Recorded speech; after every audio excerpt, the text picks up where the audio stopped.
প্রচণ্ড উচ্ছ্বাসে ভরা ছিল জনসমাবেশের মাঠ। প্রিয় নেতা বিজয় থলপতিকে একবার চোখের দেখা দেখার জন্য হাজার হাজার মানুষের ঢল নেমেছিল সেখানে। কিন্তু সেই স্বপ্নময় মুহূর্ত পরিণত হলো এক হৃদয় বিদারক ট্র্যাজেডিতে। ২৭ সেপ্টেম্বর ভারতের তামিলনাড়ু রাজ্যের রাজধানী চেন্নাইয়ে জনসমাবেশের আয়োজন করেছিল অভিনেতা ও রাজনীতিক থলপতি বিজয়ের রাজনৈতিক দল টিভিকে। ধারণা করা হচ্ছিল এই জনসভায় ৩০,০০০ মানুষের সমাগম হতে পারে, তবে সেখানে প্রায় ৬০,০০০ মানুষ জড়ো হয়ে যান।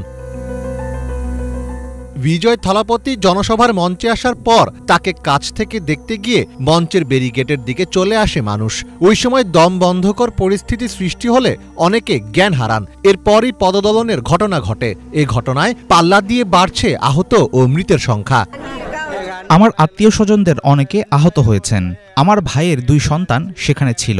বড় ছেলে মারা গেছে আর ছোট ছেলে এখনো নিখোঁজ। আমার শ্যালিকা আইসিইউতে আছেন। আপনারাই বলুন আমার এখন কি করা উচিত? এ বিষয়ে আবেগঘন এক বার্তা দিয়েছেন অভিনেতা থেকে রাজনীতিক হয়ে ওঠা বিজয় থলপতি। সামাজিক যোগাযোগ মাধ্যম এক্সে তিনি লিখেছেন, আমার হৃদয় ভেঙে গেছে। আমি অসহনীয় এবং অবর্ণনীয় যন্ত্রণায় ভুগছি। প্রাণ হারানো প্রিয় ভাই বোনদের পরিবারের প্রতি আমি গভীর সহানুভূতি ও সমবেদনা প্রকাশ করছি এবং আরোগ্য কামনা করছি হাসপাতালে চিকিৎসাধীন মানুষদের। স্থানীয় প্রশাসন সূত্রে জানা যায়, দুপুরে সমাবেশে যোগ দেওয়ার কথা থাকলেও বিজয় সেখানে প্রায় ৬ ঘণ্টা দেরিতে পৌঁছান। ততক্ষণে ভিড় নিয়ন্ত্রণের বাইরে চলে যায়। প্রচণ্ড গরম ও ভিড়ে শ্বাসকষ্টে অনেকে অজ্ঞান হয়ে পড়েন। এমনকি ঘটনাস্থলে অ্যাম্বুলেন্স পৌঁছানোর পরও বক্তব্য চালিয়ে যান বিজয়। তবে পরিস্থিতি জটিল হতে থাকলে এক পর্যায়ে বক্তব্য থামাতে বাধ্য হন তিনি। এরপর বিশেষভাবে তৈরি করা প্রচার বাস থেকে সমর্থকদের জন্য বিজয় পানির বোতল ছুড়ে দিতে থাকেন। এ সময় তার কাছাকাছি যেতে থাকা সমর্থকদের একাংশ পড়ে গেলে পদদলনের ঘটনা ঘটে। ফলে হৃদয় বিদারক এ ঘটনার জন্য বিজয় ও তার দলকেই দায়ী করছেন অনেকে।